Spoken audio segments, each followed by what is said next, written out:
पूजनीय संत समाज देवी और देवता सुने समझे विचार करे और अपना कल्याण करे। दो मित्र थे, दोनों में बड़ा दोस्ती था और विपक्षी जो है परेशान हो गए थे। दोनों के दोस्ती देख करके जलते थे। कहे कि ये सबके दोस्ती कैसे टूटेगी। एक नारी जो है बेस्या थी, कहे कि हम ये दोनों के दोस्ती 1 मिनट में तोड़ देंगे, 1000 रुपये लेंगे। जो जलता था वो 1000 रुपये दे के वो दोनों को लगे बेस्या के भेज दिया। एगो मित्र के बुला के वो कान में खाली मुंह जो है उसके कान तर ले गई या चूमा लेकर के या छोड़ दी। अब उसके दूसरा मित्र था, वो आने पर पूछता है कि उसने तुमसे क्या कहे। वो कहता है कि वो हमसे कुछ भी ना कहे, लेकिन इसके भरोसा ना होता है। और धीरे धीरे दोनों में टकराव होता है और उस वेश्या के पीछे दोनों पड़ते हैं और दोनों आपस में लड़ते हैं। एक मित्र वो मित्र के जान से मार देता है, क्योंकि जिसकी लाठी उसकी भैंस। ताज और तकत शक्तिशाली आदमी के हाथ में होता है। ताज और तकत शक्तिशाली आदमी के हाथ में होता है। अब यहाँ पर जो है वो लड़की जो है अब ये परेशान हो गया। आया एक मित्र से कहा कि हमने अपने मित्र के मर्डर कर दिया। उसने जो है कहा कि चल वकील से सलाह लेते हैं कि कैसे बचेंगे। एक वकील के लगे गए और वकील से कहे कि वकील साहब हमारे से ऐसे ऐसे घटना घट गई है, हमके बचने के रास्ता बताओ। वकील कहा कि 500 रुपये लेंगे, हम तुमको बचने का रास्ता बता देंगे। उसने साकार लिया कि 500 रुपया हम देंगे। वकील बता दिया कि अगर जज बुलाएगा, पूछेगा कि मारे हो, कहा न कह, सारे बात में हाँ हाँ करते जाना। हाँ मारे हैं। क्यों मारे हैं? हाँ मारे हैं। हर बात में हाँ जी करना। जज बुला के पूछा कि मारे हो? हाँ जी। क्यों मारे हो? हाँ जी। सब बात में हाँ जी करता रहा। उसने जा कर के चपरासी के कहा कि इसको बाहर भगा दो, ये कोई मर्डर सडर ना किया है, ये हाफ माइंड आदमी है। उसके जान बच गया। दूसरा दिन वकील साहब गए, कहे कि भाई हमके 500 रुपये दे दो। कहा कि हाँ जी। कब दोगे? हाँ जी। सब बात में हाँ जी करता है। अब वकील साहब कहे कि जो फार्मूला हम तुमके बताए मर्डर के से बचने के लिए, वही फार्मूला हमसे भी लगा दिए। तो वो 500 रुपया वकील भी बाजना पड़ा। अब मर्डर केस से भी बच गया। तो ऐसे जगह शिक्षा मत देना जहां वो तुम्हारे लिए भारी पड़ जाए, क्योंकि शिक्षा के कदर सब ना करते हैं। इसलिए मनुष्य के तन के दोष होता है, मन के दोष होता है, वाणी के दोष होता है। तन के दोष जो है, पहला दोष है चोरी करना। किसी के बात बना के, चकमा दे के, धोखा दे के, किसी तरह से या जबरन किसी के औरत के परिवार के धन बल विद्या के शोषण करना, ये पहला दोष है। ये शरीर से होता है। छीन लेना, ले लेना, ये सब शरीर से होता है। तो ये सबसे पहले दूसरे के सामान किसी तरह से ले लेना, ये चोरी में आता है। दूसरा दोष है हिंसा। तन से, मन से, वचन से, कर्म से किसी के दुख देना, या किसी के जान मार देना, या किसी पशु पक्षी के मार के खा जाना, किसी मछली के मार के खा जाना, किसी पशु के मार के खा जाना, किसी पक्षी पशु आदमी के भी मार के खा जाना, ये सब घोर पाप है। ये सब हिंसा के अंतर्गत आता है। तो ये ध्यान रखनी है कि तन से, मन से, वचन से, कर्म से हमसे किसी के दुख ना हो, हिंसा ना हो। ये मनुष्य के कर्तव्य बनता है। ये जो है दूसरा दोष है हिंसा। तीसरा है व्यभिचार। संसार में ये ऐसा है कि सबके अपना अच्छा ना लगता है, दूसरे के बेटी बहन लुगाई अच्छा लगती है, और वो अपना के छोड़ता है, दूसरे पर दौड़ता है, पागल हो जाता है। यही कारण है असंतोष होना। यही कारण है कि सुख चैन छीन जाना। यही कारण है कि रात दिन भटकना, दूसरे के विषय में सोचना और दूसरे के पाने के इच्छा में ललायित रहना। ये किसी बहन बेटी के जबरन जो है उसके सील भंग कर देना, उसके बलात्कार कर देना, उसके इज्जत के धजिया उड़ा देना, ये सब जो है व्यभिचार में आता है। तो चोरी, हिंसा, व्यभिचार, ये तीनों दोष जो है मनुष्य के शरीर से होता है। इससे बचना चाहिए। ये तन के दोष हैं। मन के दोष जो है किसी में राग हो जाना और उसमें आसक्त हो जाना,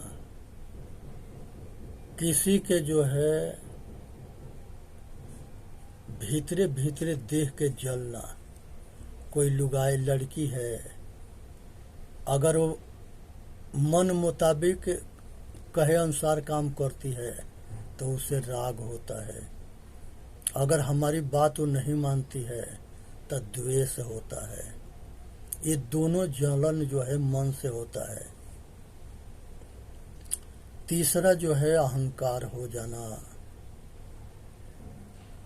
कि सब कुछ हमारा है, ये संसार में कुछ भी हमारा किसी का ना है। ये तीसरा है। चौथा जो है अज्ञान है। हम अपने आप के भूल जाना और बाहर पाखंड में हम बाहर शरीर के अपना मान लेना, बाहर पाखंड के अपना मान लेना, हम अपने से भटक जाना, वंचित हो जाना, ये अज्ञान है। अहंकार, अज्ञान और राग और द्वेष, ये चारों दोष जो है मन से होते हैं। इसलिए इसके त्याग कर देना है। इसमें मानव जाति के हित है। उसके बाद से जो है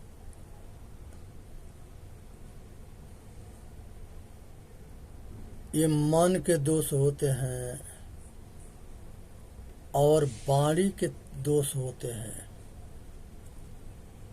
वाणी के दोष ये होते हैं, 3 वाणी के दोष होते हैं, 4 मन के दोष होते हैं और 3 जो है तन के दोष होते हैं। तो 3 चोरी, हिंसा, व्यभिचार, 3 को जो है तन के दोष है, शरीर के दोष है। मन के जो है राग, द्वेष, अहंकार और अज्ञान, ये 4 जो है ये मन के दोष हो गए। और वाणी के 3 दोष हैं, झूठ, निंदा और गाली। किसी के पीठ पीछे नहीं उपस्थित में उसके किसी से बुराई करना, बढ़ा चढ़ा करके उसके नज़र में उस आदमी को गिरा देना, ये निंदा है। संसार में किसी के निंदा मत करो। संसार में कोई छोटा ना होता है। संसार में मनुष्य मनुष्य के छोटा बनाता है, वो छोटा बनता है, और उसी को वो अच्छा बनाता है तो वो बड़ा हो जाता है। तो किसी के निंदा करना एक घोर पाप है। दूसरा जो है झूठ, जो किसी के मर्डर कर दिया और निर्दोष के सजा हो गया झूठ बोल करके, झूठी गवाही दे करके, दोषी बाहर घूम रहा है, निर्दोषी जेल खट रहा है, ऐसे सजा हो जाना, झूठ में किसी को फंसा देना, किसी के दुख दे देना, किसी के झूठ बोल के मरवा देना, किसी के झूठ बोल के ठग लेना, किसी के झूठ बोल करके चकमा दे करके या उसके संग कोई घात कर देना, ये सब जो है महापाप है। तो ये जो है झूठ जो है वाणी के दोष है, निंदा जो है वाणी के दोष है। तो झूठ, निंदा और गाली, गाली जो है, जो हमारा बात ना मानेगा उसको जो है उल्टा सीधा सुना देना, कठोर बोल देना, गाली दे देना, सब हमारा गुलाम दासी प्रथा, अपना अहंकार के ना संभाल पाना, क्रोध के ना संभाल पाना, और किसी के कुछ समझना ना, सब पर अपना ऐश्वर्य ताकत के धौंस दिखाना, जैसे जिम्मेदार और नवाब लोग के खून पीते थे और शोषण करते थे। तो ये जो है वाणी बहुत बड़ी ताकत है। वाणी से मनुष्य जो है अपने जीवन के रक्षा कर सकता है।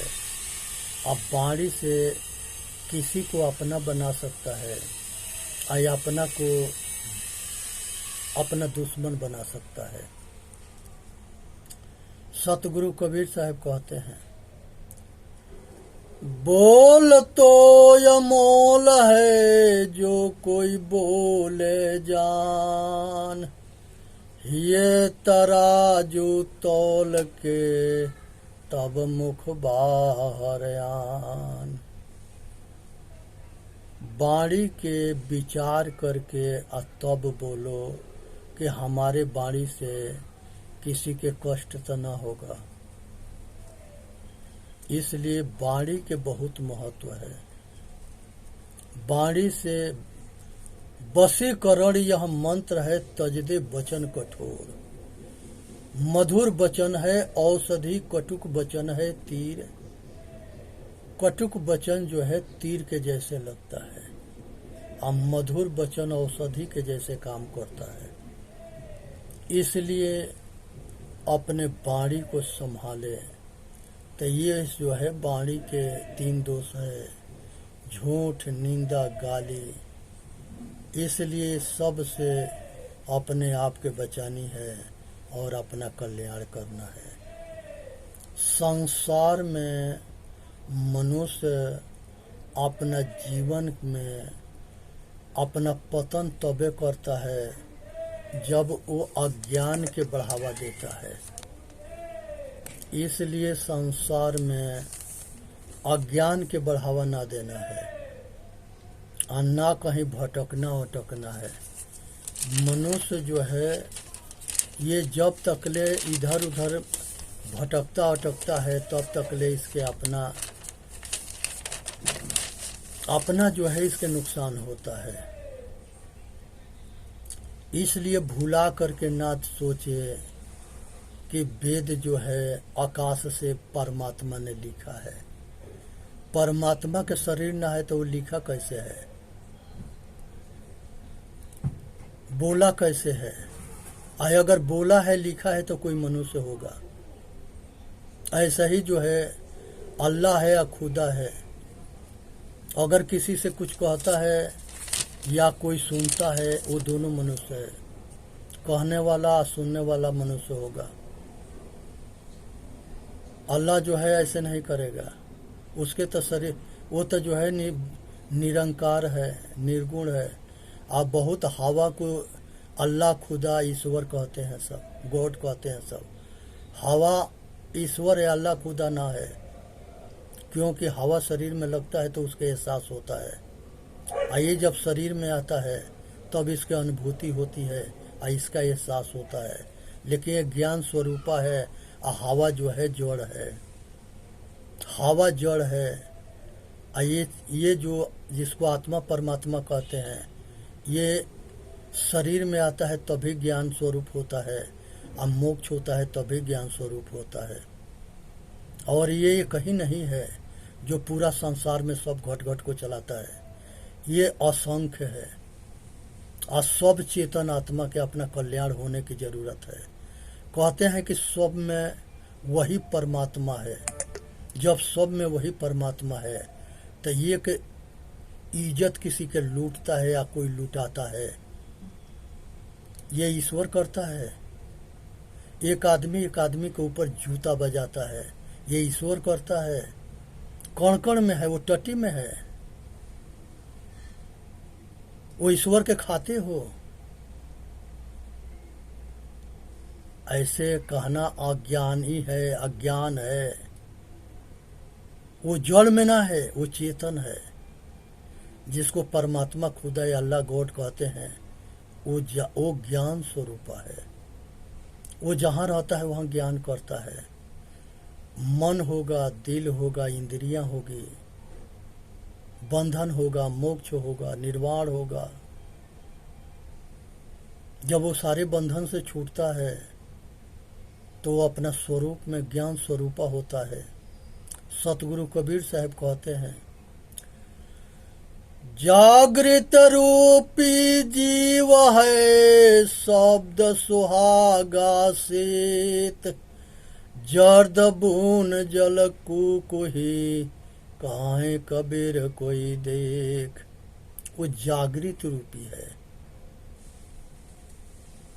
ज्ञान स्वरूपा है, साक्षी है, स्वयं है, खुद है, और वही चेतन आत्मा परमात्मा है, वही खुदा खुद है। कुरान शरीफ में कहा गया है कि खुदा खुद है, जुदा जान अधूरा है। मुसलमान ईमान के जो पक्का है वो मुसलमान है, सब पर रहम करो, इस तरह से मोहम्मद साहब कुरान शरीफ में कहते हैं। क्या ये सब के त्योहार आता है तो जगह सब्जी काटते हैं वहाँ जानवर के काट देते हैं, ये रहम करते हैं? इनके भाषणा है कि एक हाथे करेंगे तो एक हाथे मारेंगे तो एक हाथे मारे जाएंगे। आज इजराइल जो है हमास के में कोई लाख आदमी को मार डाला। ये कण कण में रहने वाला भगवान करा रहा है। हाँ, उसके बिना पत्ता ना डोलता है, यही पत्ता वही डोला रहा है। दुनिया के अंदर बहुत नरसंहार हुआ, बहुत बड़े बड़े अच्छे लोग मारे गए, यहाँ तक ले कि भगवान लोग भी मारे गए। वो अपने के नहीं जानते थे कि हमारे संगे क्या षड्यंत्र हो रहा है, इसलिए किसी के भरमाने में न आवे। जिस समय सीता जी के हरण हो रहा था, राम नहीं जानते थे, वो जानते तो नहीं जाते। इसी तरह से बहुत ऐसे जटायु जो है बता दिया कि लंका के रावण ले गया है, फिर दुनिया में खोजवाने की क्या जरूरत थी, सीधा लंका पर तैयारी करे।